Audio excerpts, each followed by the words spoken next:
Hello, my name is Fed Watt of Watt Design Photography. I'm an automotive photographer based out of Kansas City, Missouri, I think. Sometimes it's Kansas, sometimes it's Missouri. You have to love this little city of ours. So I've been doing photography for 11 years. I started with motorsport photography, wandered around, did some Formula D, did some WEC with Lone Star Le Mans and motocross, so forth. Started wanting to branch out, get a little bit more precision, a little bit more control. Switched over to feature style automotive photography. I really enjoy the ability to control and tell the story of each line of each car. Every car, whether or not you line up two 93 Mustangs side by side, both factory red, will light and color completely different because the different angles of the way the beads of paint landed on the cars, the different texture of the metal underneath. So every car is a new challenge, even if you've shot the same car 10 times, it will light and act completely differently. The thing I really love about automotive photography is telling the mechanical and personal history of the cars.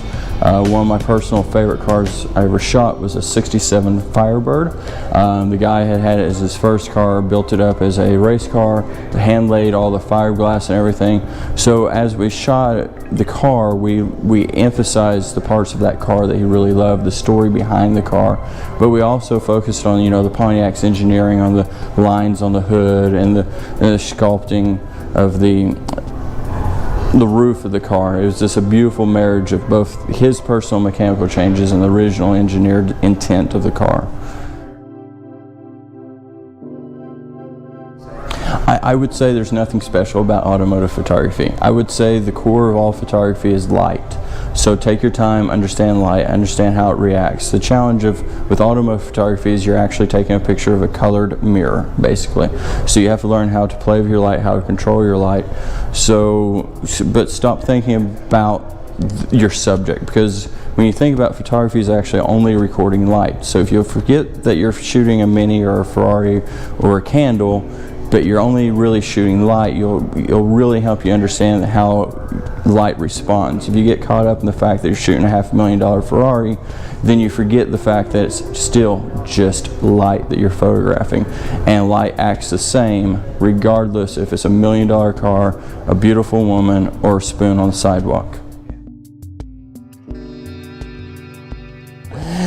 So the point of equipment is to remove limitations. If your current equipment is not impeding your ability to create the art that you want, you don't have any limitations, you don't need better gear. When you hit a limitation, that's when you need to upgrade your gear. There's no use of having a Canon 50 f1.2L glass that costs $2,000 when you're not hitting the limitation of low light. There's just no need. There is some advantages of higher end glass because they're sharper, clearer, so forth. Those are limitations in your lower end glass. So when you start seeing that, when you progress far enough into your technical skill that you see that as a limitation, that's when you upgrade. Before then, you're racing a Ford Escort and a Ferrari. It's just overkill. You're not ready for that yet. That's a really vague question. Thanks for the help there, Zach. The main thing I would add is whether or not it's automotive photography, portrait photography, or macro photography, is take your time, understand your subject, and tell a story. Anyone can walk up and take a picture of a beautiful woman or a butterfly, and you can go online and find billions of images of Mini Coopers like the one behind me. But when you take the time, turn it into a story, enhance the environment, bring it all together, and give it something that the viewer can truly connect with, that's when you're actually creating art.